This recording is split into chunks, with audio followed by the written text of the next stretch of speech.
قسم اس وقت کی، ابو یحییٰ، 11واں باب، سچائی کی قیمت۔ نائمہ اور اثر ایک صحرائی نخلستان کے پاس کھڑے تھے۔ صحرا میں جہاں کنواں ہوتا ہے وہاں سرسبز سبزاب، پرندے، درخت، انسان سب آباد ہو جاتے ہیں۔ یہاں بھی یہی صورتحال تھی۔ پانی کا یہ کنواں زندگی کا مرکز تھا۔ اس کنویں پر چرواہوں کا ہجوم اکٹھا تھا۔ وہ آپس میں باتیں کرتے جاتے اور اپنے جانوروں کے لیے کنویں سے پانی نکال کر انہیں پلاتے جاتے۔ کچھ دور ہی دو لڑکیاں اپنے جانوروں کو لیے کھڑی تھیں۔ جانور پیاس سے بلبلا رہے تھے مگر وہ دونوں لڑکیاں انہیں آگے بڑھنے سے روک رہی تھیں۔ وجہ صاف ظاہر تھی، نہ وہ مردوں کی طرح طاقتور تھیں، نہ ان کی حیا اس بات کی اجازت دیتی تھی کہ مردوں کے اس ہجوم میں گھس کر اپنی بکریوں کو پانی پلائیں۔ مردوں میں اتنی حمیت اور شرافت نہیں تھی کہ وہ لڑکیوں کو پہلے پانی پلانے کی اجازت دے دیتے۔ دیکھا تم نے؟ اثر نے نائمہ سے مخاطب ہو کر کہا۔ ہاں، دیکھ رہی ہوں۔ طاقتور ہر دور میں ایک ہی جیسے ہوتے ہیں، مگر یہ بھی دیکھ لو کہ ہر دور میں کچھ اور طرح کے لوگ بھی ہوتے ہیں۔ اثر نے ایک سمت اشارہ کیا تو نائمہ نے دیکھا کہ صحرا کی سمت سے ایک شخص چلا آ رہا ہے۔ اس کے سر اور داڑھی کے بال خاک آلود اور گرد سے اٹے ہوئے ہیں۔ چہرے پر سفر کی مشقت کے تمام آثار ظاہر ہیں۔ وہ ہلکا ہلکا لنگڑا کر بھی چل رہا تھا۔ قریب آنے پر نائمہ کو اندازہ ہوا کہ اس کا سبب پاؤں میں پڑنے والے چھالے ہیں۔ یہ موسیٰ علیہ السلام ہے، اثر نے کہا تو نائمہ نے غور سے ان کے چہرے کو دیکھا۔ موسیٰ علیہ السلام کی جس شخصیت کو نائمہ نے کچھ دیر قبل دیکھا تھا، اس کے مقابلے میں اس وقت وہ بہت نوجوان لگ رہے تھے، تاہم خد و خال ابھی ویسے ہی تھے۔ نائمہ نے انہیں اس حال میں دیکھ کر کہا، یہ اس حال میں کیسے پہنچے؟ یہ تو ابتدائی زندگی میں مصر کے شہزادے تھے۔ ہاں، مگر تھوڑا انتظار کرو، ان کی کہانی ابھی سناتا ہوں۔ حضرت موسیٰ علیہ السلام سیدھا چلتے ہوئے کنویں کی سمت آئے اور لوگوں کی بھیڑ کو چیرتے ہوئے پانی کے پاس پہنچے۔ کنویں پر ایک بہت بڑا ڈول لٹکا ہوا تھا، جسے پورا بھر کر باہر نکالنے کے لیے 2-3 آدمیوں کو زور لگانا پڑتا تھا۔ سیدنا موسیٰ علیہ السلام کو قریب آتا دیکھ کر یہ لوگ رک گئے۔ حضرت موسیٰ علیہ السلام نے اطمینان کے ساتھ ڈول سنبھالا اور تنہا پورا ڈول پانی سے بھر کر باہر نکال لیا۔ پھر ڈول کا پانی انہوں نے اس حوض میں ڈالا جس سے جانور پانی پی رہے تھے۔ کچھ پانی بچا کر اس سے منہ، ہاتھ اور پاؤں دھوئے، پیٹ بھر کر پانی پیا اور واپس مجمع سے نکل کر باہر آ گئے۔ یہ لوگ انہیں قدرے حیرت سے دیکھ رہے تھے۔ اول تو انہوں نے جس طرح تنہا پانی کا ڈول بھرا تو کسی اور کے بس کی بات ہی نہیں تھی۔ پھر منہ ہاتھ دھونے کے بعد ان کی باوقار شخصیت نکھر کر سامنے آ گئی۔ لباس ان کا ویسے ہی مصری تھا جو اس زمانے کی سپر پاور تھے۔ ان سب چیزوں کی بنا پر لوگوں پر ان کا رعب بیٹھ گیا۔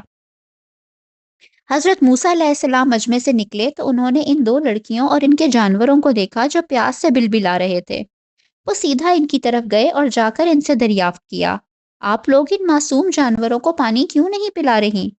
ان میں سے ایک لڑکی نے، جو دوسری سے ذرا بڑی تھی، افسردگی کے ساتھ کہا، جب تک یہ چرواہے نہ چلے جائیں ہم اپنے جانوروں کو پانی نہیں پلا سکتے۔ آپ کے گھر میں کوئی مرد نہیں؟ حضرت موسیٰ علیہ السلام نے چرواہوں کے ہجوم کو دیکھتے ہوئے دریافت کیا تو اس دفعہ چھوٹی والی لڑکی نے جواب دیا، ہمارے ابا جان بہت بوڑھے ہیں، ہمارا کوئی بھائی بھی نہیں ہے۔ یہ کہتے ہوئے اس نے رحم طلب نظروں سے حضرت موسیٰ علیہ السلام کو دیکھا۔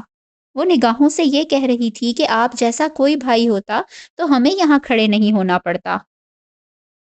حضرت موسیٰ علیہ السلام نے اس کی بات سن کر خاموشی سے ان کے جانور ساتھ لیے اور اس کنویں کی طرف چلے۔ انہیں دیکھ کر سارے چرواہے پیچھے ہٹ گئے۔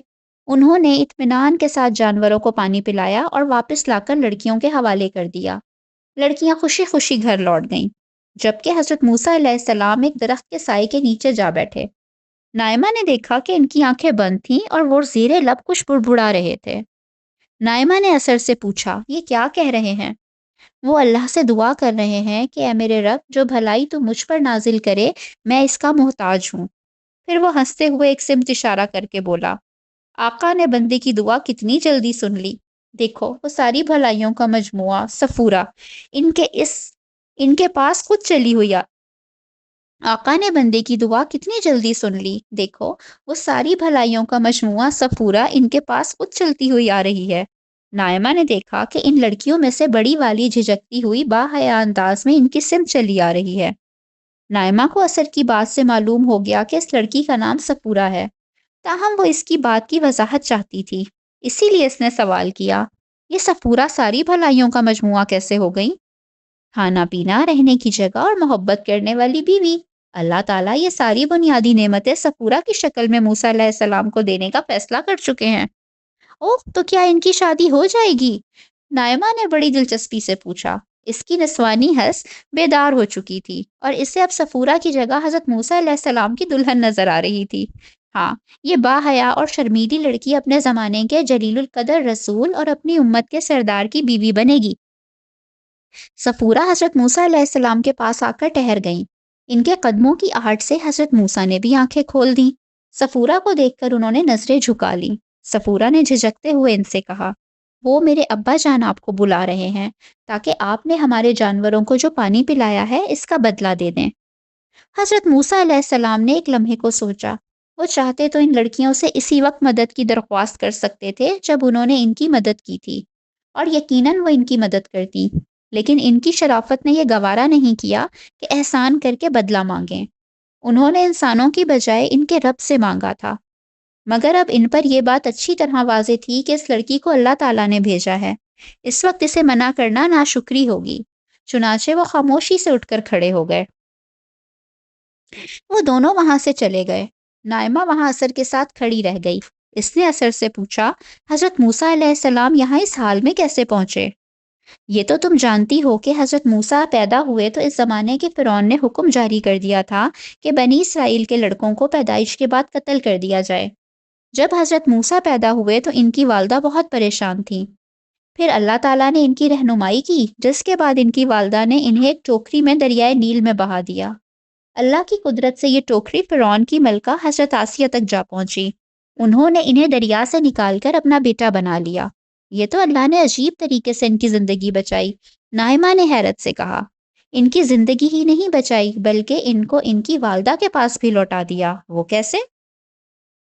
وہ ایسے کہ حضرت موسیٰ علیہ السلام نے دائیوں کا دودھ پینے سے انکار کر دیا۔ حضرت موسیٰ کی بڑی بہن جو ٹوکری کے ساتھ ساتھ چلتی ہوئی آئی تھی اور جانتی تھی کہ ان کا بھائی ملکہ کے پاس ہے، انہوں نے محل والوں کو اپنی والدہ کے بارے میں بتایا۔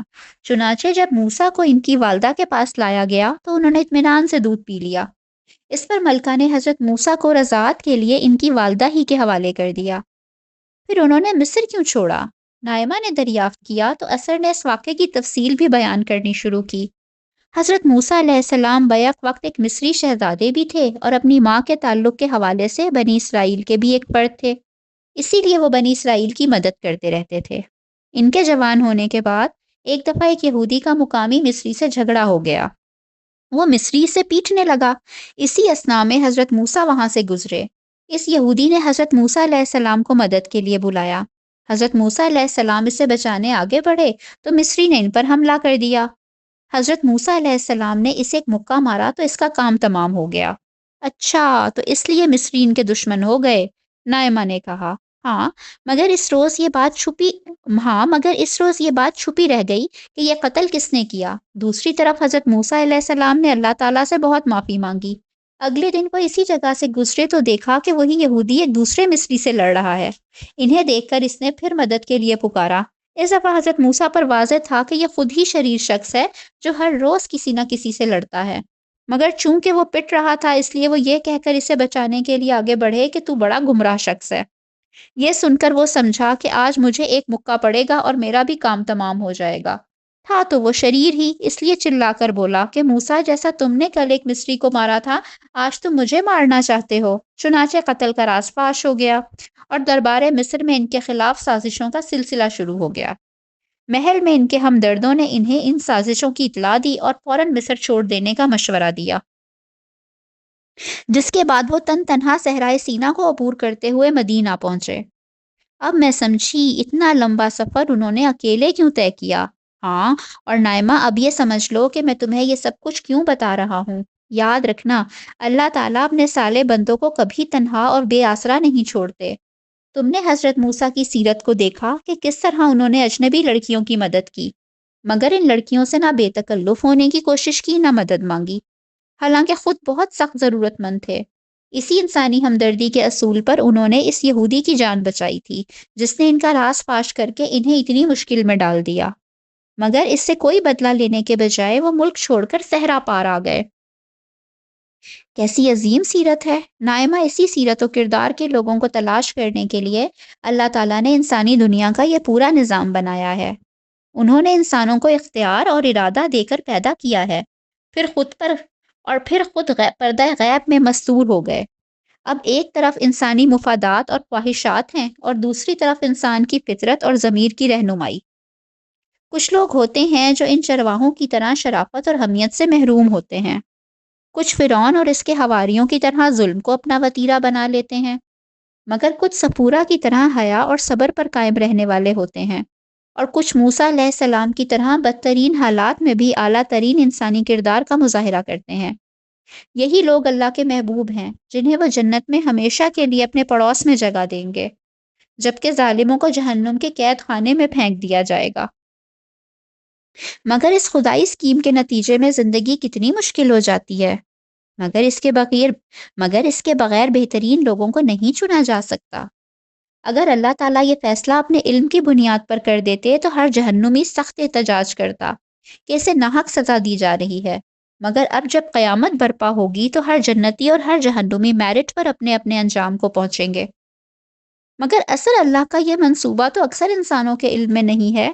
دیکھو، یہ منصوبہ لوگوں کے علم میں آ جائے تو اچھی بات ہے، معاملہ بالکل واضح ہو جاتا ہے، مگر نہ آئے تو عملاً اس سے انسانوں کے عمل پر کوئی اثر نہیں پڑنا چاہیے۔ انسانوں کا عمل خیر و شر اور سزا و جزا کے ان تصورات پر مبنی ہے جو ہر انسان کی فطرت میں ویت ہیں۔ اثر ایک لمحے کو رکا اور پھر بولا، یہ بات بہت اہم ہے، اسے اچھی طرح سمجھ لو۔ ہر انسان کو اللہ تعالیٰ نے بنیادی رہنمائی کے ساتھ پیدا کیا ہے۔ انسان خیر و شر اور اچھے برے سے خوب آگاہ ہیں۔ مثلاً ہر شخص جانتا ہے کہ سچ اچھی اور جھوٹ بری بات ہے، دوسروں کی جان و مال آبرو محترم ہے۔ اسی طرح انسان جانتے ہیں کہ اچھے برے پر سزا اور جزا ہوتی ہے۔ اسی اصول پر انہوں نے جرم و سزا، عدالت، قانون اور انعام و کرام کا پورا سلسلہ بنا رکھا ہے۔ انسان اپنا پورا نظام اسی اصول پر چلاتے ہیں۔ ٹھیک اسی اصول پر قیامت کے دن اللہ تعالیٰ اپنی سزا اور جزا برپا کر دیں گے۔